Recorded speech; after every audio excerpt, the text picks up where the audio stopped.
whole point of the fiscal rules is to try and prevent chancellors just spending whatever they would most like to spend. And they were introduced by Gordon Brown. They've been changed by every chancellor since. So they're not absolutely fixed. But because the UK's financial position, its fiscal position is very tight, we're borrowing a lot of money. It's costing us a lot in debt interest. The bond markets are nervous about the UK, more nervous about the UK than other European countries. Our inflation rate is higher. It's sensible, I think, that Andy Burnham has said he's not going to change the rules that Rachel Reeves put in place for her. But that does mean that he will have less money to spend. He can borrow less than he would have done if he'd said, no, I'm going to abandon them altogether or create some new rule that makes it a bit easier on myself. Well, let's shed some more light on this political twilight zone now with our political reporter, Ollie Cole. Ollie, you've been following the morning's events very closely. What exactly has been happening in and around number 10? Are Starmer and Burnham actually talking? Do we know? So Keir Starmer this morning has brought together his cabinet. It's the first time they've been around the table for a couple of weeks, actually. And so they've had their weekly cabinet meeting. And in it, obviously, a very, very different tone. A few weeks ago at cabinet, Keir Starmer was resolute. He would be standing in any contest. He wouldn't be going anywhere. You know, all of that sort of language. But now he was thanking his cabinet for the work they've done over the last 2 years and sort of polishing off what needs to be done in the coming weeks. In terms of speaking to Andy Burnham, Keir Starmer not necessarily speaking to him, but number 10 have confirmed today that they are opening access talks. So they've got the Cabinet Secretary, Antonia Romeo, and she is going to essentially meet with the potential candidates in the Labour leadership race to talk about their ideas, to have conversations with the civil service and Whitehall. It's something that usually happens during a general election period with the opposition parties, where they come in and just sort of make sure that they know and that the civil service knows what their ideas are and can sort of get in and get governing as soon as possible. So obviously we've got 3.5 weeks potentially before Andy Burnham is doing just that, and so he is being brought in now to speak with the Cabinet Secretary Antonio Romeo and have those access talks and get things underway. Yeah, that is a really interesting piece of process, Ollie, but I'm also interested in the fact you used the word candidates in plural. I mean, is there any indication that there will be an alternative candidate to Andy Burnham? Well, look, candidates is the language number 10 we're using, but speaking to MPs last night on the terrace of the House of Commons, I sort of threw out the idea of this Darren Jones potential run. It's more about, they think, who the pick is as Chancellor. If there is an inkling that Andy Burnham is in fact going to install Ed Miliband as Chancellor, an idea that seems to be fading away in terms of the Burnham camp and the Labour backbenches. But if that does look likely, then Darren Jones and his allies essentially want to throw their hat into the ring to say, you know, let's have a conversation about the economy and let's have a conversation about the fiscal rules and what we do to stabilise the British finances. Al Khan's is an interesting one. He's often been talked about, but generally in sort of Labour Party polling doesn't really come out very well. But he has a lot of ideas behind him. He, of course, is big on defence. He resigned just the other week as the Armed Forces Minister over that defence investment plan. And he has been writing essays the last couple of days talking about, his policy ideas, his ideas for recruitment into the military, the way that Britain can defend itself. So again, he's someone who's not ruling anything out at the moment. I think it's unlikely that we see actually any further candidates come in. I think some conversations will now happen among the Parliamentary Labour Party rather than a full-blown contest, but they are sort of waiting in the wings, not doing anything at the moment, just to make sure that it's all, running smoothly. Right, so probably not a contest, but the fact remains there's still some difficult stuff to navigate in the next few weeks, not least this defence investment plan that you just referred to. Starmer promised that he would be taking the full-fledged plan to the NATO summit on July 7th, but how can he? I mean, how can he, in a sense, guide Britain's defence policy for the next 10 years when he's leaving office, and really it's Andy Burnham's responsibility if we are to assume Burnham's about to be PM? Yeah, well, the fascinating thing about it is that it was supposed to be published, late last year, basically. And, we kept complaining about delay, and now it looks like Keir Starmer might be running out of time to do it. But this is about, for Keir Starmer and Number 10, sort of sealing off the legacy and sealing off his work in government. He wants to get that defence investment plan out there. He saw the Strategic Defence Review, which is what it's funding, as one of the big parts of his premiership. He spoke up about the defence of the country, NATO allies, things in Ukraine, etc., over and over and over again.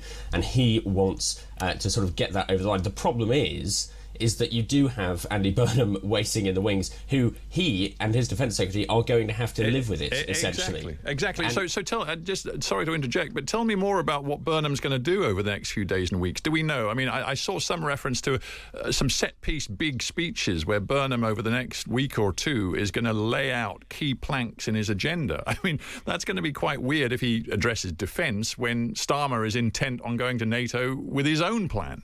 Yeah, totally. And look, he's going to set out his stall in a series of speeches, talk policy. There's been this big, want from, I think, both the general public but also the Parliamentary Labour Party that they're happy with the vibes that Andy Burnham brings. They're happy with, the mood that he instills in the party, but they're not necessarily clear on what his policy ideas are. So he will need to start assembling that top team, start working out those policy ideas, and then actually letting us, the voters, and indeed his colleagues in the Parliamentary Labour Party know about them. Now, on the defence investment plan, he actually, or his allies, are pointing to the fact that they actually would like to have sight of the defence investment plan before it is published. And there's no confirmation on whether Keir Starmer would actually consult Burnham ahead of that publication. But, of course, Andy Burnham does still have a fair amount of backing around that cabinet table of Keir Starmer's, and that those cabinet ministers could still interject because they're the ones who have to sign it off. Just a quick last one. You talk about the Burnham vibes, and the received wisdom is that, he's a better retail politician than Keir Starmer. He's a harder guy to dislike in a way.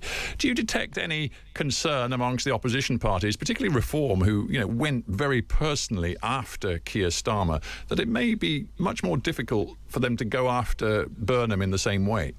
Yeah, I think that they've got one attack line at the moment, which is over his legitimacy.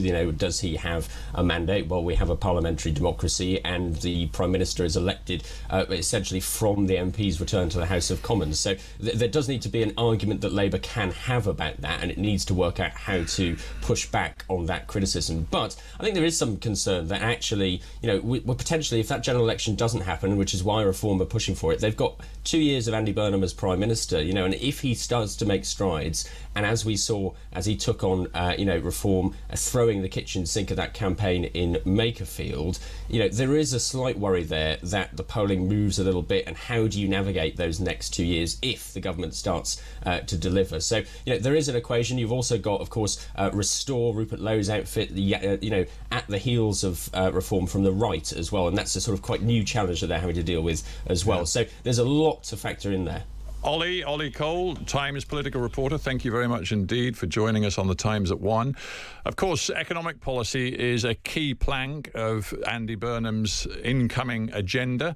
He has made a point of reassuring the financial markets, and quickly, and he's going to use a speech next week apparently to make some new pledges on the economy, to protect it, to grow it, but to stick to Labour's present fiscal rules.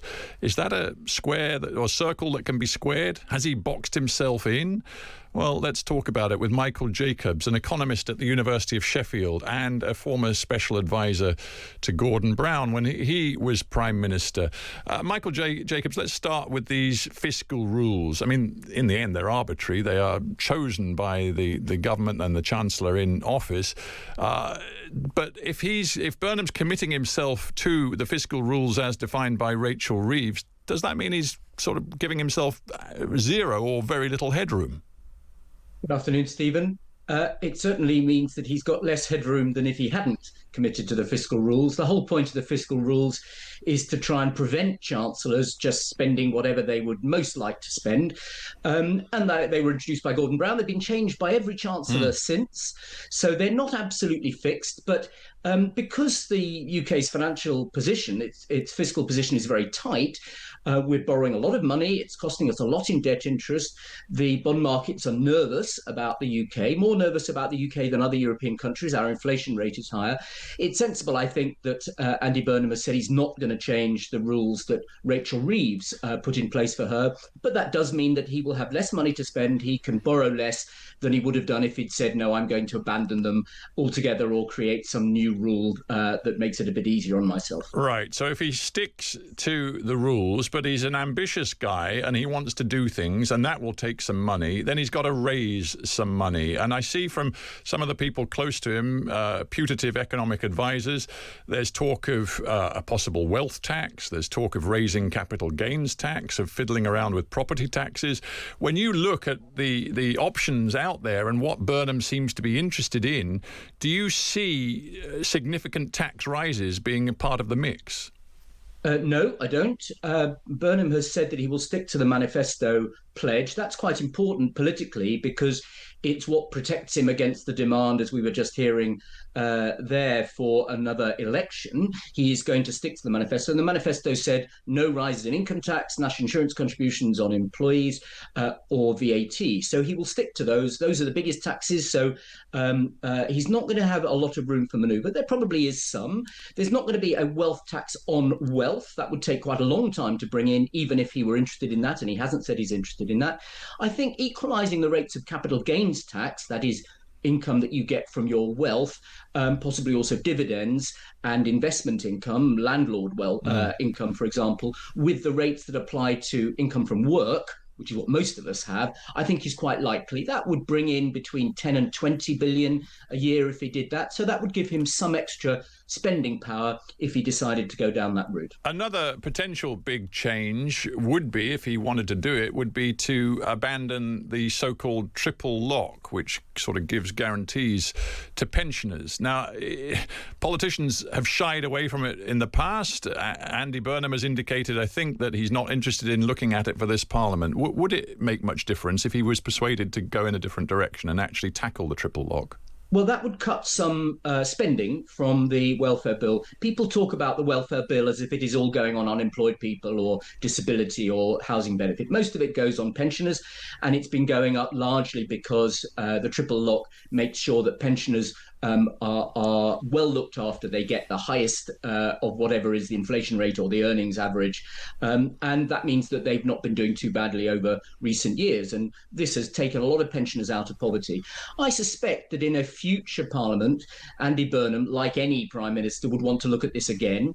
If you look at the relative position of older people and younger people, for example, I think a lot of people would say younger people get the thin end of the wedge or the stick at the moment. So I think in a future Parliament, he might want to look at that, but I don't think he's going to do that before the next election. Briefly, Michael, because we're short on time, the big picture here is that Burnham needs to deliver growth. Starmer promised growth, but he didn't really deliver it. Burnham needs to deliver it. What do you think the prospects are of him actually achieving it? I think they're not bad because the British economy is already performing slightly better than it was last year. We obviously need to get over the Iran war, and for as long as the Strait of Hormuz is not fully open, there are real risks to the economy. But our inflation rate should come down, and I think there are things that Andy Burnham could do to reduce the inflation rate. A cost of living package seems to me to be quite likely, perhaps with some of that money that he might raise from those taxes we were discussing. I think if he reduced energy prices through a price subsidy in the way the Conservative government did, you would actually reduce the inflation rate, since energy prices are such a large proportion of the inflation rate. That would help bring interest rates down. It would help bring gilt yields down, making borrowing cheaper. So I think there are some things he could do to stimulate growth and to get those all-important bond rates down over the next year or so. Great stuff. Michael Jacobs, Professor of Political Economy at the University of Sheffield, thank you very much indeed for joining us on The Times at 1.